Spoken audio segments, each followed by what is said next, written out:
मैं हूं रजा और आप देख रहे हैं रजाग्राफी अनस्क्रिप्टेड। जैसा कि आप जानते हैं मैं आपका जनरल नॉलेज हमेशा बढ़ाता रहता हूं और आपको अच्छी अच्छी बातें दुनिया के बारे में बताता रहता हूं। आज मैं इंडोनेशिया के बारे में ऐसी ऐसी बातें आपको बताऊंगा और जाहिर सी बात है अब तक तो आप समझ गए होंगे कि अनस्क्रिप्टेड पे आपकी जानकारी को बढ़ाया जाता है और रजा भाई आपके एकदम बेहतरीन नई नई जानकारी निकाल कर आते हैं। जो चीज़ जानते हैं वो तो ठीक है, जो नहीं जानते वो जानिएगा। मैं भी हैरान हूँ और बड़ा परेशान हूँ कि इंडोनेशिया में ये सब है।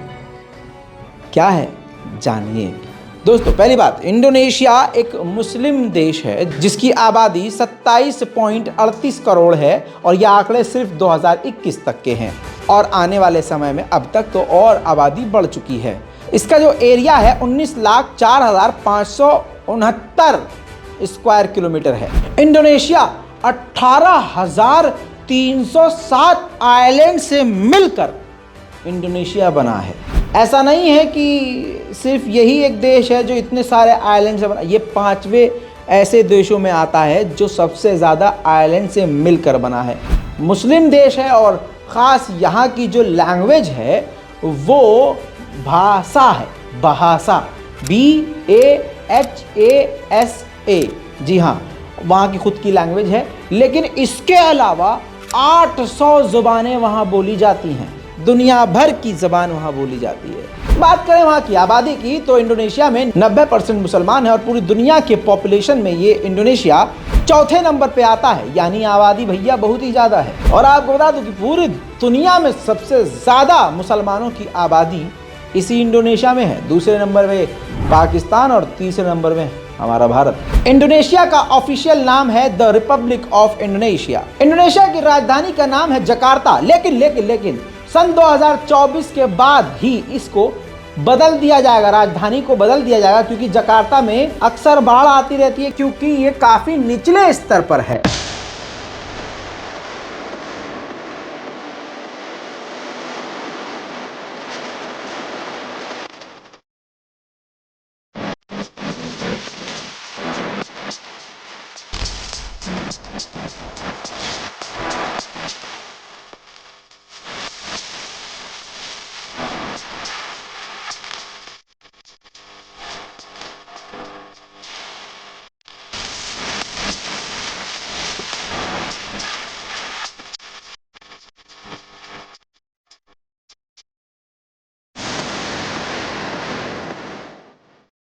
सत्ताईस दिसंबर 1949 तक ये पूरी तरह से आज़ाद नहीं था।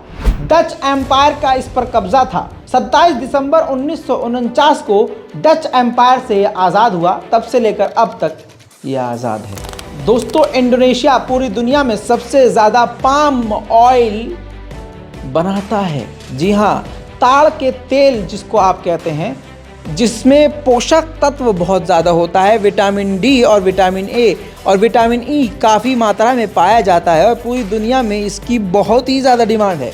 और पूरी दुनिया में सबसे ज़्यादा एक्सपोर्ट पाम ऑयल यही इंडोनेशिया करता है। सन 2006 तक मलेशिया ऐसा देश था जो सबसे ज़्यादा पाम ऑयल पूरी दुनिया में डिस्ट्रीब्यूट करता था, एक्सपोर्ट करता था, लेकिन अब 2006 के बाद से अब तक सिर्फ इंडोनेशिया है जो पूरी दुनिया को सबसे ज़्यादा पाम ऑयल एक्सपोर्ट करता है। साउथ ईस्ट एशिया में पहली बार फुटबॉल टीम जो बनी और खेली फुटबॉल फीफा वर्ल्ड कप में, वो यहीं इंडोनेशिया की थी, लेकिन उसका नाम डच ईस्ट इंडीज़ था और वो भी 1938 में खेली थी और तब तो उसकी टीम अच्छी थी, अब बहुत ही बकवास है। दोस्तों, इंडोनेशिया में सोना बहुत आम है, वो खर्राटे वाला सोना नहीं, गोल्ड, बाबा गोल्ड की बात कर रहा हूँ हबीबी। गोल्ड इतना ज़्यादा क्यों है? क्योंकि पूरी दुनिया की सबसे बड़ी गोल्ड की खदान यानी सोने की खदान यही है, जिसका नाम है द ग्रास बर्ग माइन। जी हाँ, यहाँ पर सबसे ज़्यादा गोल्ड पहना जाता है। यहाँ की जो महिलाएं हैं बहुत गोल्ड पहनती हैं, क्योंकि भैया पूरी दुनिया की सबसे बड़ी सोने की खदान यही है, तो भाई यहाँ गोल्ड नहीं पहनेगा कोई तो कहाँ ही पहनेगा। दोस्तों, इंडोनेशिया में कैलिमुतु नाम की एक लेक है, एक झील है, एक समंदर है आप कह सकते हैं। उसकी खासियत ये है कि ये नीले से पूरी तरह से खून के रंग में तब्दील हो जाती है।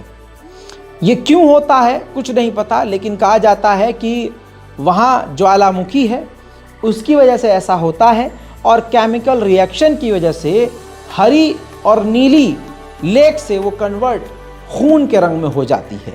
इंडोनेशिया के लोगों की औसतन उम्र 29 साल है, यानी 29 ईयर ओल्ड। ज़्यादा यहाँ लोग बूढ़े नहीं हैं, यहाँ के लोग ज़्यादातर 30 साल के ही पाए जाएंगे। दोस्तों आपको बता दूं कि इंडोनेशिया में हर तरह के जानवर मिलते हैं। इंडोनेशिया के जंगल पूरी दुनिया में मशहूर है। खासकर यहाँ जो सबसे ख़तरनाक जानवर पाया जाता है वो कोमोडो ड्रैगन है, जो कि दिखने में तो एक छिपकली की तरह होता है, लेकिन ये इंसानों से भी बड़ा होता है। ताकतवर इतना होता है कि ये इंसान हो, कोई हैवान हो या कोई गाय, भैंस, घोड़ा, ये एक ही झटके में ढेर कर देता है। और आप बता दो इंडोनेशिया के बारे में कि यहाँ पर लगभग 140 साल पुराने वॉल्केनो यानी ज्वालामुखी मौजूद हैं। अब एक बात और बता दूं, पूरी दुनिया में सबसे बड़ा फूल कहाँ मिलेगा आपको? इंडोनेशिया में मिलेगा। ये देखिए, इंडोनेशिया में दुनिया के सबसे बड़े फूल मिलते हैं, जिसका वज़न 7 किलो होता है। दोस्तों इसका नाम है रफलेसिया आर्नोल्डी, जी हाँ, जो कि बहुत ज़्यादा फेमस है और लोग यहाँ जाते हैं, इस फूल के साथ फ़ोटो खिंचवाते हैं। तो सोच लीजिएगा, वैलेंटाइन आ रहा है बाजी। हाँ, अपने बॉयफ्रेंड से स्पेशल डिमांड कीजिए कि मोहब्बत करते हो तो ई वाला फूल दे के दिखाओ। मुश्किल कर दिया राजा भाई ने प्रपोजल आपका है। लौंडे घर आएंगे बहुत हमको। दोस्तों आपको बता दूँ कि ये जो इंडोनेशिया के लोग हैं ना, ये काफ़ी मेहनती हैं। भारत के लोगों की तरह ये मेहनती हैं, बहुत ज़्यादा मेहनत करते हैं, फिजिकली ये बहुत मेहनत करते हैं। पहले इस देश की जीडीपी बहुत ही बेकार थी, लेकिन अब इतनी बड़ी तादाद होने के बावजूद, इतनी बड़ी जनसंख्या होने के बावजूद हर इंसान मेहनत करता है और इसकी जीडीपी अब देश की काफ़ी अच्छी है। गरीब देशों में शुमार नहीं होता है इंडोनेशिया। और सबसे बड़ा बिजनेस इंडोनेशिया के लोगों का और ख़ुद इंडोनेशिया का फिशिंग है। जी हाँ, मछली पकड़ना। पूरी दुनिया में हर तरह की फ़िश आपको सिर्फ इंडोनेशिया में मिलेगी। सी फूड को ये एक्सपोर्ट करते हैं, कोकोनट को ये एक्सपोर्ट करते हैं, कई तरह की ऐसी चीज़ें हैं, फल फ्रूट हैं जिसको ये एक्सपोर्ट करते हैं। इसके अलावा एक अजीब और बड़ी ही वाली बात बताऊं, मुझे बड़ा झटका लगा। अब जो झटके वाली बात है वो बता रहा हूँ। दुनिया में सबसे महंगी कॉफ़ी सीवेट कॉफ़ी है। दुनिया में इसकी बहुत डिमांड है। आपकी मेरी औकात नहीं है कि इतनी महंगी कॉफ़ी पी सकें, क्योंकि ये 20,000 रुपये किलो कॉफ़ी है। यानी 1 किलो अगर आपको ये कॉफ़ी चाहिए तो 20,000 रुपये आपको खर्च करने पड़ेंगे। इसको इंडोनेशिया में कोपी लुवाक कहते हैं, लेकिन इसके बनाने का तरीका बड़ा अजीब है। लेकिन उससे पहले बता दूं कि एक्सपर्ट ये कहते हैं और पूरी दुनिया में इसकी मान्यता ये है, साइंटिस्ट, विज्ञान और हमारे बड़े से बड़े डॉक्टर इस बात को कहते हैं कि ये कॉफ़ी पीने से कैंसर, पेट, गांठ, खून की बीमारी, पेट की कोई भी बीमारी और ख़ासकर सर दर्द, बदन दर्द, जोड़ों का दर्द, ये सब ख़त्म होता है, कम होता है। जी हाँ, लेकिन ये जो बनती है ना, वो बड़ी ख़राब तरीके से बनती है। आपकी जानकारी के लिए बता दूं कि इतनी बेहतरीन कॉफ़ी सीवेट बिल्ली को पूरी तरह से कॉफ़ी की बीन खिलाई जाती है और जब वो पॉटी करती है तो उससे ये कॉफ़ी बनती है। असल में कहा यह जाता है कि सीवेट बिल्ली अपने खाने में पूरी चेरी खाती है। जब वो चेरी चबाती है तो चेरी का गूदा तो खा जाती है, लेकिन उसके बीज ऐसे ही निगल जाती है, वो उसको चबा नहीं पाती। और उसके बाद जब वो पॉटी करती है तो उसके बाद उससे वो कॉफ़ी बनती है, लेकिन इसका प्रोसेस काफ़ी अलग होता है।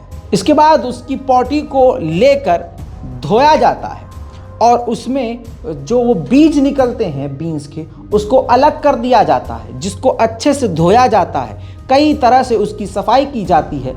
इसके बाद दुनिया की सबसे महंगी कॉफ़ी तैयार होती है और दुनिया में सबसे ज़्यादा कॉफ़ी ये कॉफ़ी बेचता है, एक्सपोर्ट करता है इंडोनेशिया। इंडोनेशिया मुस्लिम मुल्क है, लेकिन वहाँ की महिलाओं को पूरी आज़ादी है। वो नौकरी भी कर सकती हैं और एजुकेशन भी हासिल कर सकती हैं। और बड़ी बात यह है कि उनके ऊपर पाबंदी नहीं है कि वो फेस ढक के रखें। वहाँ की महिलाएं अपना फेस खोल कर रखती हैं। इसके अलावा डेविल टंग फ्लावर वहाँ पर काफ़ी ज़्यादा इंडोनेशिया में मशहूर है। दोस्तों इसकी जो लंबाई है कम से कम 2 मीटर बताई जाती है और इसकी खुशबू 500 मीटर की दूरी से ही आने लगती है। दोस्तों आपको बताऊं कि इंडोनेशिया हर चीज़ में ठीक ठाक है, लेकिन ख़तरे वाला भी है। यहाँ पर सबसे ज़्यादा सुनामी आती है। सन 2004 में ऐसी सुनामी आई थी कि यहाँ कम से कम उस सुनामी से 2,30,000 लोग मारे गए थे। वहीं इंडोनेशिया में बता दूं कि मूर्तियाँ बहुत हैं। हिंदू धर्म के लोगों की आस्थाएं यहाँ पर पाई जाती हैं। कई तरह की यहाँ मूर्ति हैं और बौद्ध धर्म के भी यहाँ पर मूर्ति पाई जाती है। मैं बता दूं आपको कि पूरी दुनिया में सबसे बड़ा बुद्धिस्ट टेम्पल इसी इंडोनेशिया में मौजूद है। इंडोनेशिया के लोग 80% लोग सोशल मीडिया यूज़ करते हैं, यानी आपकी और हमारी तरह है, सबसे ज़्यादा सोशल मीडिया इस्तेमाल करते हैं। आखिर में बता दूं कि अगर आपको इंडोनेशिया की नागरिकता चाहिए तो कम से कम आपको 5 से 10 साल वहाँ रहना होगा। काम करके आपको सरकार को अपनी दिखानी होगी कि भैया मैं अपने दम पर हूँ, आपके दम पर नहीं हूँ। और आपको फिजिकली मेंटली बिल्कुल वेल होना होगा, यानी आप अपंग ना हो और आप दिमागी तौर से बीमार ना हो और आपका कोई क्रिमिनल रिकॉर्ड ना हो और आपको वहाँ की भाषा अच्छे से आती हो। दोस्तों कैसा लगा इंडोनेशिया के बारे में जानकर? नीचे कमेंट कीजिएगा कि अगला आप कौन सा ऐसा देश है जिसके बारे में आप जानना चाहेंगे। जय हिंद।